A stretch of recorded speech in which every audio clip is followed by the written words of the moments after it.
자, 피터캣 북클럽 115번째 시간. 오늘 소개할 작품은 미국 작가인 트레이시 슈발리에의 진주 귀고리 소녀입니다. 오늘은 소설과 함께 정말 많은 분들이 좋아하는 화가 페르메이르와 그의 작품에 대해서 조금 더 깊게 알아볼 생각입니다. 오늘의 주인공인 요하네스 페르메이르는 1632년에 태어나 1675년 43살의 나이로 사망한 네덜란드 출신의 화가입니다. 사는 동안 고향인 델프트를 거의 벗어나지 않은 것으로 유명하고, 또 그림을 그리는 속도가 아주 느려서 평생 동안 35작품 정도밖에 그리지 않은 것으로도 유명하죠.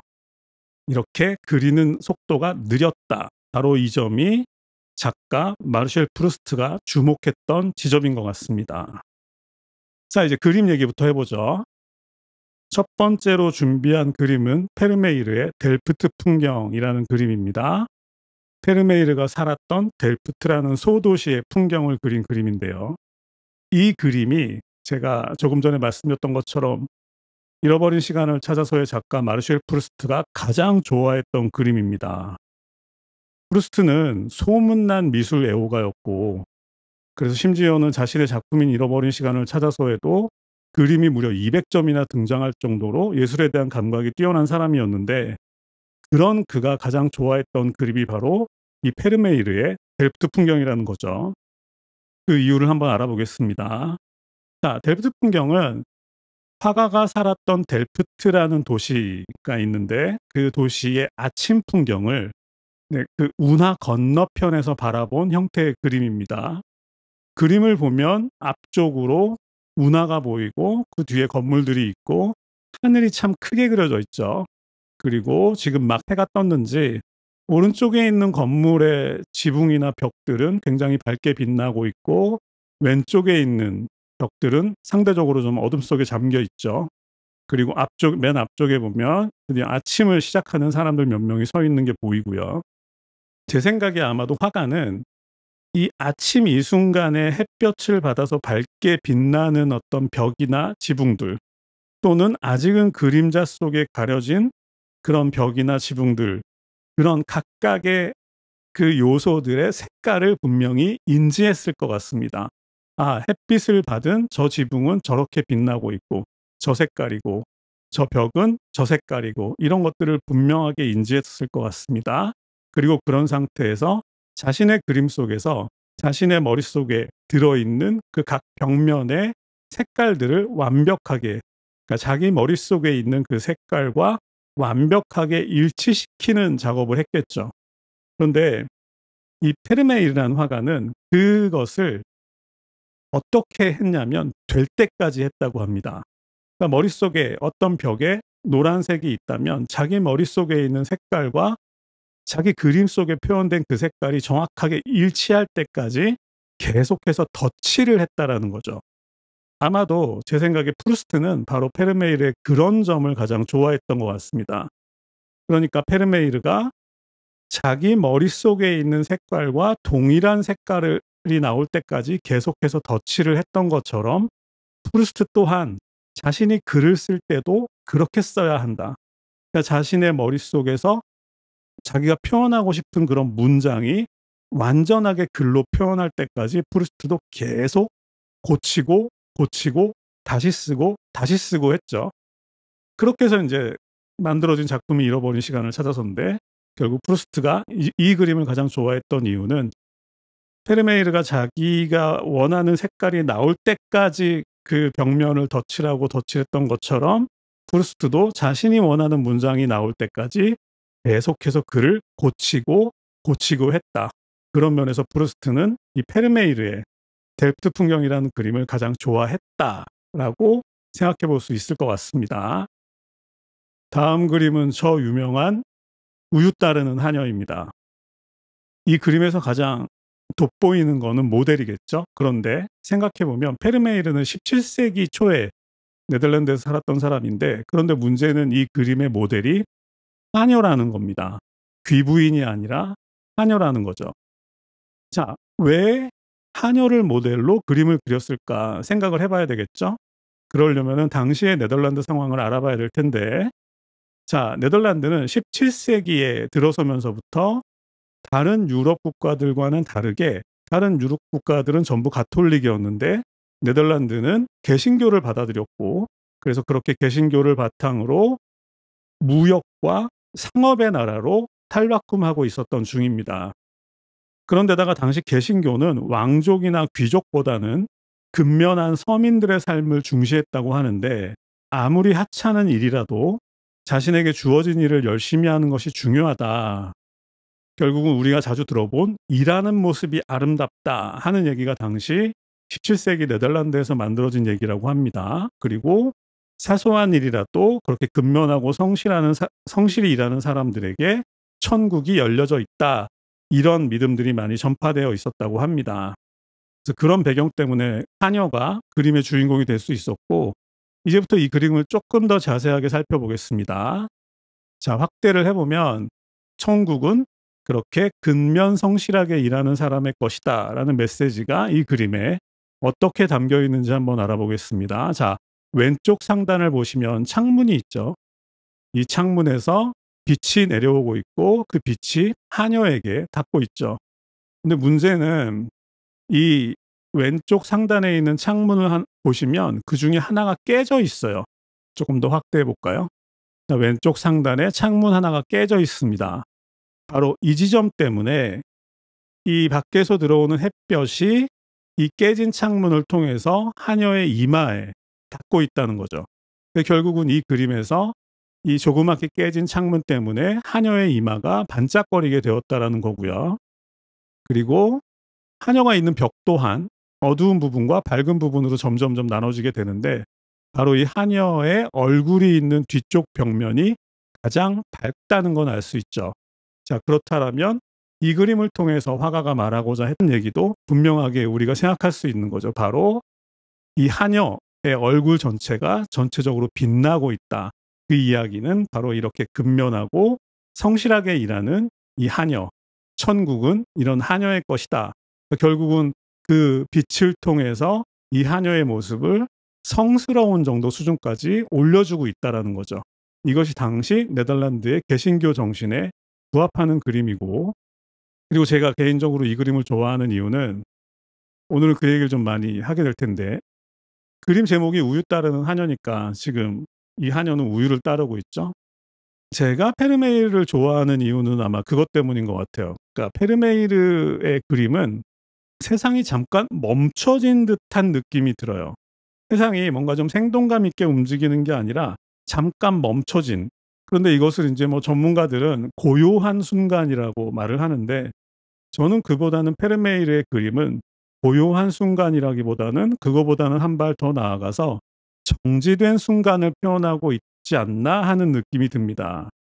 그런데 이것은 어떻게 연결이 되냐면, 우리가 글을 읽거나 그림을 감상하거나 음악을 들을 때 우리는 간혹 가장 아름다운 상태에서 세상이 잠깐 멈춘 듯한 느낌을 받을 때가 있죠. 지금 이 그림에서 보면은 이 흘러내리는 우유마저도 마치 흘러내리다가 잠깐 멈춘 듯한 느낌을 받게 되는데, 우유는 흘러내리고 있으니까 당연히 동적인 느낌이어야 될 텐데, 이 그림 속에서 흘러내리는 우유는 마치 멈춘 것처럼, 정지된 것처럼 보인다라는 거죠. 바로 그런 정지된 순간, 우리가 살면서 가끔 경험하는 시간이 잠깐 멈춘 듯한 그런 순간을 작가 마르셀 프루스트는 시적인 순간이라고 표현했습니다. 그런데 이 페르메이르의 그림들을 보면 대부분 이 우유 따르는 하녀뿐만이 아니라 대부분 마치 그 그림 속의 그 풍경이 마치 시간이 잠깐 멈춘 듯한 그런 느낌이 든다는 거죠. 그래서 그런 이유 때문에 프루스트가 페르메이르를 더 좋아했던 것 같기도 한데, 이 화가는 그렇게 시간이 잠깐 멈춘 그런 시적인 순간을 자신의 그림으로 표현하는 방법을 알았다. 자, 다음으로 페르메이르의 특징을 아주 잘 보여주는 다른 그림 한 점 소개해 보겠습니다. 제목입니다. 편지를 읽는 푸른 옷의 여인. 자, 그림을 한번 보시죠.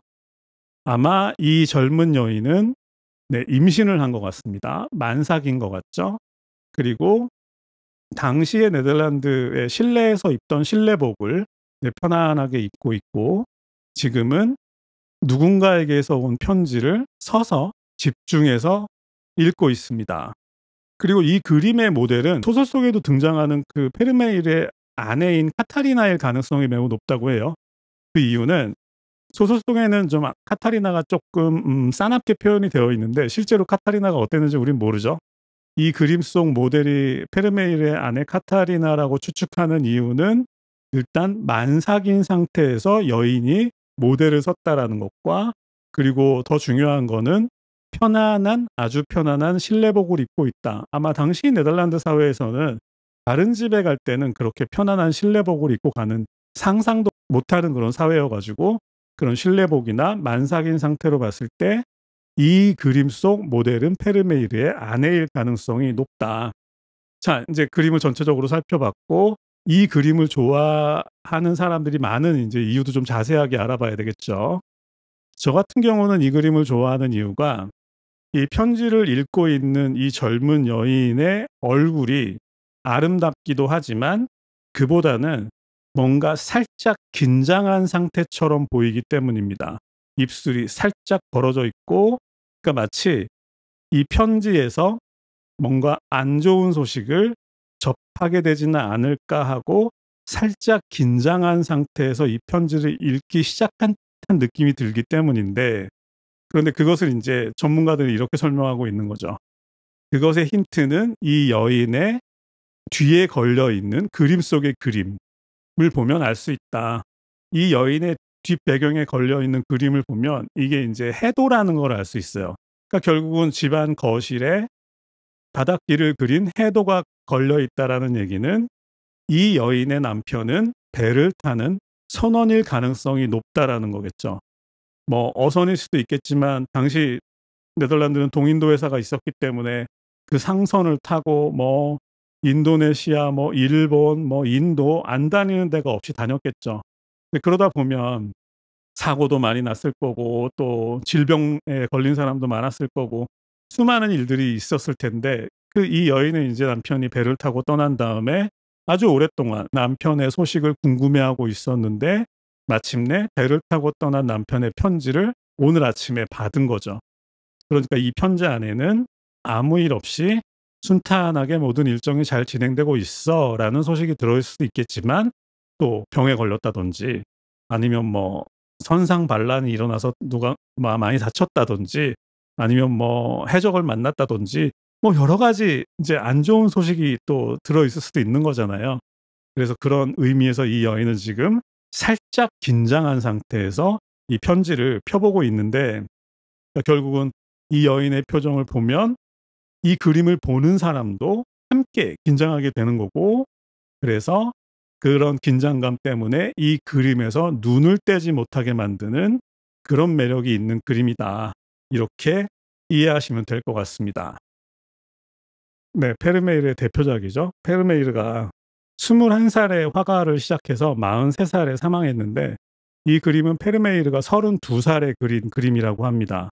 실력이 가장 잘 갖춰졌을 때 그린 그림이라는 거고, 그리고 이 그림의 또 특징이라면, 이 소설도 그런 배경에서 나오긴 했지만 우리는 대부분 페르메이르의 그림 속에 등장하는 모델들이 누군지 추측은 하지만 실제로 그 모델이 누군지는 확실하게 알 수 없는데, 이 그림만큼은 모델이 누군지 아예 상상도 못하는 수준이라고 합니다. 아예 누군지 모른다라는 거죠. 그래서 더 이 그림이 신비롭게 느껴지기도 하는 건데, 그래서 이제 이 소녀는 과연 누구일까 하는 그런 궁금증 때문에 소설까지 만들어지게 된 거죠. 그런데다가 우리가 지금까지 페르메이르의 작품 몇 작품을 봤지만 다 배경이 있었잖아요. 그런데 이 그림에는 배경이 없죠. 그냥 검은색 배경에서 소녀 하나가 이렇게 떠오르는 듯한 느낌을 받게 되는데, 원래 이 그림에는 예전에는 초록색 커튼의 배경이 있었다고 합니다. 그런데 이제 시간이 지나면서 그게 지워져 가지고 검은색만 남았다고 하는데, 어쨌든 검은색 배경에서 이 신비로운 소녀가 이렇게 우리에게 떠오르는 듯한 느낌 때문에 우리는 이제 그거에 처음에 놀라게 되고, 그리고 문제는 그 검은색 배경에서 떠오른 그 소녀가 너무너무 생동감 있는 모습으로 나타난다라는 거죠. 그러니까 이 그림의 구도를 보면 마치 몸을 돌리고 있던 소녀가 우리를 향해서 천천히 얼굴을 돌려서 우리와 눈이 마주치는 순간 딱 멈춰진 그 상태. 아까 제가 페르메이르는 정지된 순간, 그러니까 시적인 순간을 가장 잘 그리는 화가였다라고 말씀드렸는데, 몸을 돌린 상태에서 고개를 돌려서 우리와 눈이 딱 마주친 순간, 심지어 이 소녀는 뭔가 말을 하려고 하는 것 같은 그런 느낌이 그 순간에 딱 시간이 멈춰진 거죠. 그러니까 결국은 이 감상하는 사람들이 이 그림을 생동감 있다, 매력적이다라고 느끼는 이유는 몇 가지 요소가 있을 텐데, 먼저 반짝이는 세 가지 요소, 이 그림에서 소녀의 눈과, 그리고 소녀의 입술과, 그리고 소녀의 귀에 걸린 진주 귀골이겠죠. 이 세 가지 반짝이는 것들로 인해 우리는 이 소녀에게서 어떤 생동감을 느낄 수 있고, 그리고 지금 소녀의 입술이 살짝 벌어져 있고 그 벌어진 입술 사이로 치아가 살짝 보이죠. 그런 방식을 통해서 우리는 이 소녀가 뭔가 우리에게 지금 말을 하려고 하는 딱 그 순간인가 하는 느낌을 받게 되면서 이 소녀가 살아있다라고 느끼게 되는데, 게다가 화가는 그런 느낌을 더 강하게 표현하기 위해서 의도적으로 이 그림에서만큼은 색감을 아주 단순화시켜서 표현했다고 합니다. 검정, 흰색, 노랑, 파랑 정도의 아주 단순한 색감에, 그리고 반대로 이 그림에서의 붓터치는 아주 간결했다고 해요. 과감하게 붓질을 했다라는 거죠. 그러니까 단순한 색감에 과감한 붓질까지 더해져 가지고 이 소녀가 마치 살아있는 것처럼, 단지 살아있는 것뿐만이 아니라 우리를 향해서 뭔가 말을 하려는 그 순간에 시간이 멈춰져 버린 것처럼 그렇게 느껴지게 그렸다라는 거죠. 그리고 소설 속에서 작가는 이렇게 설명하고 있죠. 지금 이 진주귀고리 소녀는 머리에 터번 같은 걸 두르고 있는데, 당시에는 이제 네덜란드에는 터번을 두르는 문화가 없었는데 왜 이 소녀는 터번을 두르고 있을까를 추측하는 과정에서 소설가는 이렇게 생각을 했던 거죠. 당시에 네덜란드에서는 결혼하지 않은 여자가 자신의 머리카락을 남에게 보여주는 것을 아주 금기시했다. 그러니까 그런 것들은 이제 퇴폐적인 타락한 사람들이나 하는 짓이야. 그러니까 이 소녀는 아주 정숙한 사람이어 가지고 자신의 머리카락을 보여주지 않으려고 했고, 그래서 화가는 그 천들을 이용해서 소녀의 머리를 가렸다. 그래서 아마도 소녀가 이런 터번 같은 걸 두르고 있는 모습으로 표현될 것 같다라고 소설가는 상상을 하고 있고요. 자, 조금 전에 말씀드린 대로 이 그림 속 소녀가 누구인지에 대해서는 지금까지도 어떤 단서도 찾지 못했다고 합니다. 그래서 이것을 미국 소설가인 트레이시 슈발리에가 자신의 상상의 힘을 통해서 복원해 보기로 결심했던 거죠.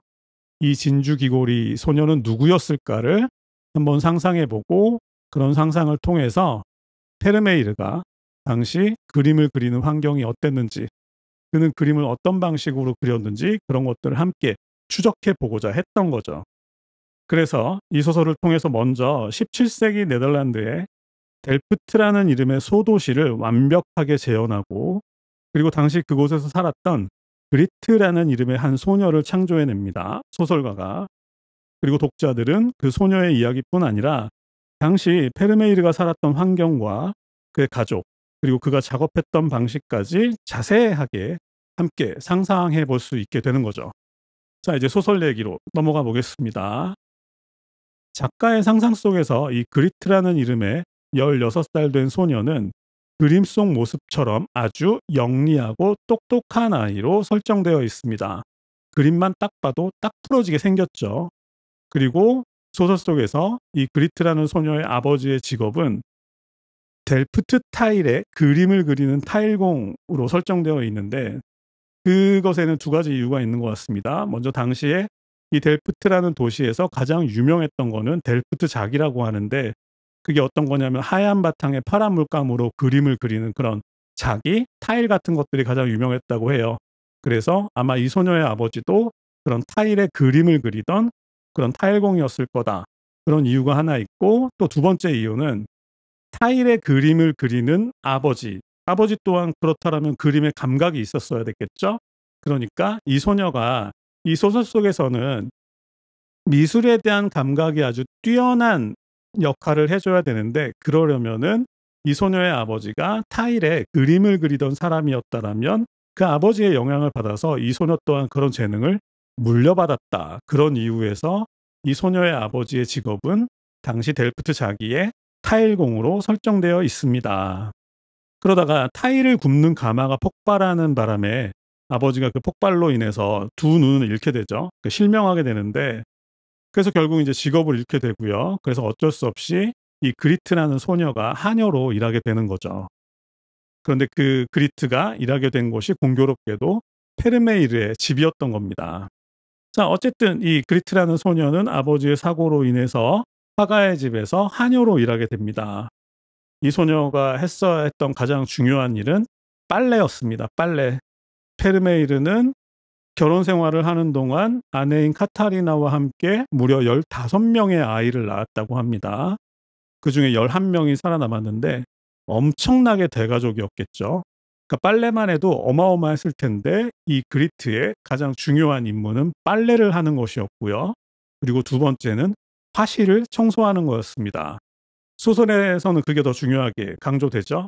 그러니까 페르메이르가 그림을 그릴 때 아주 신중하게 그리는 사람이기 때문에 화실을 청소하더라도 그 화실 내에 있는 그 어떤 물건도 움직이면 안 되는 거였는데, 이 그리트라는 친구가 아버지가 그림을 그리는 사람이기도 했기 때문에 그런지 그런 감각을 물려받아서 그런 티를 하나도 내지 않고 화실을 아주 깨끗하게 청소했다고 해요. 그러다가 이 그리트라는 소녀는 화가에게 관심을 갖게 됩니다. 처음에는 이제 동경의 대상이었겠죠. 왜냐하면 본인도 미술에 대한 재능이 있는데 자신이 모시게 된 주인은 어마어마한 재능을 가진 화가였기 때문에 당연히 그 재능을 가진 화가에 대한 처음에 동경이 생겼을 것이고, 그리고 그 동경은 당연히 일종의 사랑의 감정으로 이어졌겠죠. 그렇게 이 그리트라는 소녀는 페르메이를 동경하면서 일종의 짝사랑을 하게 되는데, 그런데다가 심지어 화가 또한 이 그리트에게 매우 특별한 관심을 보여줍니다. 소설은 이 구도로 계속 진행됩니다. 그러니까 결국은 그리트와 화가 간에 미묘한 감정이 생기고, 결국은 그것을 눈치챈 뭐 아내나 장모님이나 아니면 딸이나 이런 사람들과의 어떤 긴장이 벌어지면서 이 소설이 진행이 되고요. 근데 그렇지만 마지막에는 결국 이 그리트라는 소녀에 대한 화가의 관심은 이성에 대한 관심이 아니라 단지 매력적인 피사체, 그러니까 모델에 대한 관심이었다라는 것으로 밝혀지면서 이 소설의 감정은 정리가 되죠. 어쨌든 그렇게 미묘한 감정을 주고받던 중에 마침내 이 그리트라는 이름의 하녀는 화가의 모델이 되게 됩니다. 그런데 소설 속에서는 처음에는 그냥 그림을 그리는 걸로 나왔는데 뭔가 그림을 그리는데 계속해서 뭔가 부족하다라는 생각을 하는 거예요. 화가도 그렇고 이 소녀도 그렇고. 그래서 그림을 계속 보다 보니까 둘 다 마침내 이 그림 속에 뭔가 빠졌다. 뭔가 하나가 들어가야 할 것이 안 들어갔다라는 걸 이제 알게 되는데, 이 그림 속에서 빠져있던 바로 그 부분이 바로 진주귀골이었던 거죠. 거기에서 이제 문제가 생기는 건데, 이 진주귀골이는 아내가 가장 아끼는 물건이었고, 소설 속에서 심지어 당시 네덜란드 사회에서 하녀가 이런 진주귀골이를 한다라는 건 상상도 할 수 없는 일이었기 때문에, 가뜩이나 이 하녀를 경계하는 아내 입장에서는 자신이 아끼는 귀고리를 하녀가 한다라는 거, 이것은 있을 수가 없는 일이었던 거죠. 그래서 결국은 화가는 그래도 자기 그림에 대한 욕심이 있으니까 아내 몰래 귀고리를 한 그리트의 모습을 그리게 되는데 결국은 걸렸겠죠, 아내한테. 결국은 이제 그래서 아내가 그렇게 불같이 화를 내는 일이 벌어지고, 결국은 그리트는 그 페르메이르의 집에서 일하는 걸 그만두고 나와서 뭐 푸주간집 청년하고 결혼을 해서 살게 된다, 이렇게 가죠. 어쨌든 근데 이 그리트 입장에서도 미련이 없었던 게, 자신을 향한 화가의 관심이 사랑이 아니라 그냥 특별한 피사체에 대한 관심이었다, 화가적인 관심이었다라는 걸 알고 나서는 이 그리트도 뭔가 정이 떨어졌기 때문에 뭐 미련 없이 그 집을 떠날 수 있었던 거죠. 그리고 나서 소설은 그로부터 이제 10년이 지나서 페르메이르가 사망을 하면서 유언을 남겼는데, 그 유언 속에 진주 귀고리는 그리트에게 주어라 라고 적혀 있어서 마지막에 그리트가 그 집을 찾아가서 진주 귀고리를 받는 걸로 끝나죠. 그런데 이 그리트는 이미 10년 전에 화가와의 감정적인 교류는 자신은 끝났고 배신감을 느꼈기 때문에 이 진주 귀고리를 받아서 전당포에 가서 돈으로 바꿔서 집으로 가면서 이 소설은 마무리됩니다. 자, 네덜란드는 아주 작은 나라라고 합니다. 전체 면적이 우리나라 경상남북도를 합친 정도라고 하는데, 그러다 보니까 이 도시들 간의 간격도 우리가 생각하는 것처럼 그렇게 멀지는 않다고 해요. 그러니까 예를 들어서 페르메이르가 살았던 델프트에서 우리가 익히 알고 있는 헤이그나 암스테르담 같은 도시들도 한두 시간이면 걸어서 다닐 수도 있을 정도의 거리에 불과했다고 합니다. 자, 이 지점에서 잠깐 상상의 여행을 한번 떠나보시죠. 자, 우리가 만약에 이 책을 읽고 페르메이르에 대한 공부를 좀 하고, 그리고 잃어버린 시간을 찾아서를 한두 번 읽고, 그리고 마침내 먼저 델프트에 도착해서 델프트에는 페르메이르 기념관이 있을 것이고, 그리고 그의 그림 속에 등장했던 각종 풍경이 지금도 어느 정도는 남아 있겠죠. 그리고 이제 주변 근처에 있는 헤이그라는 곳으로 가면 헤이그의 마우리츠하위스라는 미술관이 있는데, 이제 네덜란드어로 마우리츠하위스는 마우리츠 백작의 하우스라는 뜻이라고 합니다. 그 마우리츠하위스 미술관에 가면 이 진주귀고리 소녀가 걸려 있고, 진주귀고리 소녀 맞은편에는 델프트 풍경이 걸려 있다고 하고요. 그리고 또 멀지 않은 도시 암스테르담 국립미술관에 가면 그곳에는 우유 따르는 하녀와 아까 말씀드렸던 편지를 읽는 푸른 옷의 여인, 그리고 오늘 보여드리는 않았지만 제가 또 좋아하는 골목길이라는 그림을 볼 수 있다고 합니다. 잠깐 상상 속에 여행을 떠나봤는데 네덜란드만큼은 꼭 가고 싶다는 생각이 들더라고요. 그리고 이 페르메이르에 관해서는 잃어버린 시간을 찾아서의 굉장히 재미있는 일화가 하나 등장하는데, 잃어버린 시간을 찾아서에서 귀족을 대표하는 인물로 게르망트 공작 부부라는 사람들이 등장합니다. 그중에 이제 게르망트 공작이 주인공인 마르쉐라고 대화를 나누다가 이런 얘기가 나오는데, 게르망트 공작이 자랑을 했던 거죠. 아, 나 네덜란드 얼마 전에 갔다 왔잖아. 헤이고도 갔다 왔지. 너무 아름다운 도시였어. 너무 멋있었어. 막 이렇게 자랑을 해요. 그랬더니 페르메이르의 델프트 풍경이라는 그림을 가장 좋아하는 마르쉘 입장에서는 그 델프트 풍경이 헤이그의 마우리츠하위스 미술관에 있다는 걸 알고 있으니까 너무 놀라가지고, 아, 그러면 마우리츠하위스에서 델프트 풍경을 보셨냐고 이렇게 게르망트 공작한테 물어보거든요. 그랬더니 게르망트 공작이 인상을 빡 쓰면서 볼 건 다 봤어 이러면서 말을 끊어버리는, 헤이그까지 가서 마우리츠하위스에 들어가 보지 않았다라는 거죠. 자, 오늘 그림을 얘기하는 첫 시간이어서 부족한 점도 많았을 텐데 끝까지 들어봐 주셔서 감사드리고 오늘 소개는 여기까지 하겠습니다. 감사합니다.